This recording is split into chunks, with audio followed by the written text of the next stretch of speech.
I'm Father Enrique Salvo, Rector of St. Patrick's Cathedral. Today we will be reflecting on the importance of almsgiving.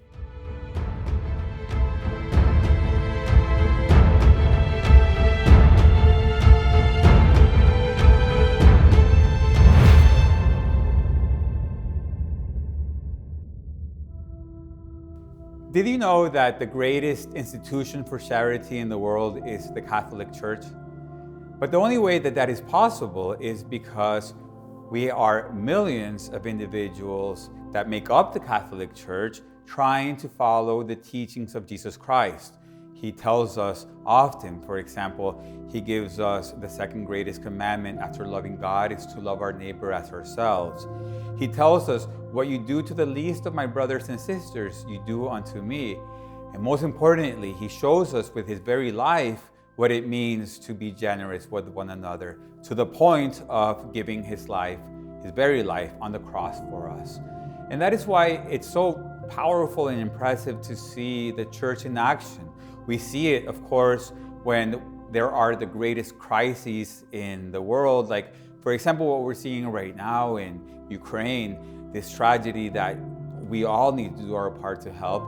The Catholic Church, of course, is very much doing its part, not just at large, sending as many prayers and donations as possible, but within the Ukrainian Catholic Church, they are doing very heroic things. There are around 6,000 priests and religious sisters and so on who have already given their lives to serve in every way possible, who are there right now in the battlefields, in the most dangerous areas.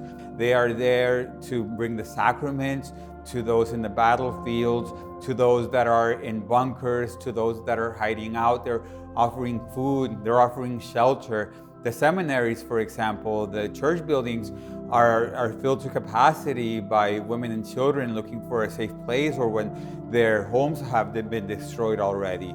They are being a light in this darkness. But that is, of course, something beautiful to see in times of darkness, but it's not just something that we see during global crises, because we can be sure that every day of our lives, in whatever we do, wherever we go, we are going to find someone in a personal crisis that needs of our generosity. That is why it's very useful for us to know and to understand that the Church gives us the works of mercy, which includes both the corporal works of mercy and the spiritual works of mercy. The corporal works of mercy includes things like feeding the hungry, sheltering the homeless, visiting prisoners, those that are sick. It even includes caring for creation, which Pope Francis recently added to that list. But we also have the spiritual works of mercy, like consoling those that are sad, teaching people the faith, to be forgiving to one another, to help sinners to turn to God, to pray for the living and the dead. Sometimes we're going to be called to be generous in both. Often enough we will be. Sometimes we're going to be called to give priority to the corporal works of mercy. But let's not forget that many times the spiritual works of mercy are also part of almsgiving as well. So for example, we might be called to help someone that might have everything they can possibly need physically, but may be going through a deep sorrow, a deep loneliness, a deep doubt or darkness in their lives.